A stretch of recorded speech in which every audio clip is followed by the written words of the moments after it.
کیا سفر میں وطر پڑھنا ضروری ہے؟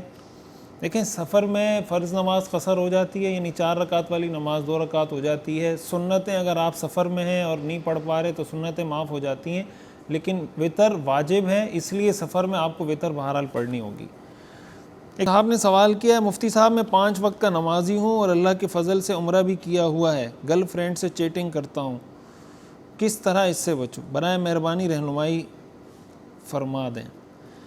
دیکھیں، اس سے بچنے کے تو بہت سارے طریقے ہیں۔ پہلا طریقہ تو یہ ہے کہ آپ کوشش کریں نکاح کر لیں۔ نکاح کر لیں گے تو آپ کے سارے مسائل ہی انشاءاللہ حل ہو جائیں گے، پھر آپ کو بیوی گرل فرینڈ سے بات کرنا ہی نہیں دے گی۔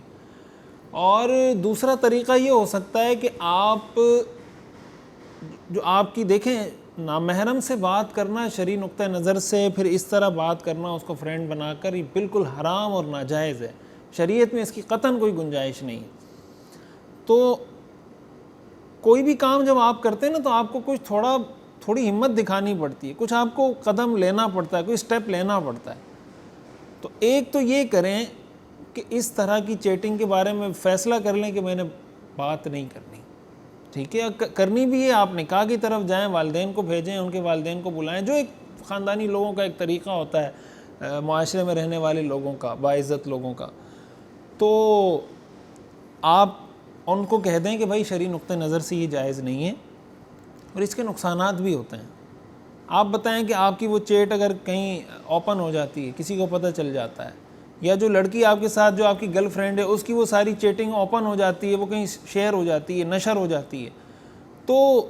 کسی پر اعتماد بھی آپ کو، یعنی دنیا کی عزت بھی آپ کی خطرے میں پڑ سکتی ہے، لڑکے کی بھی اور لڑکی کی بھی۔ اور اگر یہ خطرے میں نہ بھی پڑے تو اس نقطہ نظر سے کہ بھائی آپ کے لیے آخرت میں بہت خطرناک ہے، اگر آخرت میں آپ کی یہ چیٹنگ ساری اسکرین پر چلا دی جائے اور ساری دنیا دیکھ رہی ہو، اور والدین بھی دیکھ رہے ہوں، آپ کے دوست بھی دیکھ رہے ہوں، سارے دیکھ رہے ہوں، تو اگر ہم آج کی یہ رسوائی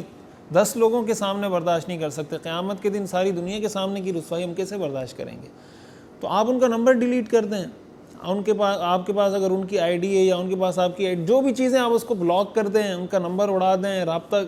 ہر جو بھی ممکنہ صورت ہو سکتی ہے ختم کر دیں، اور ان کو پہلے سے بتا دیں کہ بھائی شرعی نقطہ نظر سے یہ جائز نہیں ہے، اور اگر ہم ایک دوسرے سے اتنی محبت کرتے ہیں تو اس کا طریقہ شریعت نے بالکل روکا تو نہیں ہے نا، شریعت نے تو اس کا ایک آلٹرنیٹ جائز دیا ہوا ہے کہ آپ نکاح کر لیں۔ تو اس طریقے سے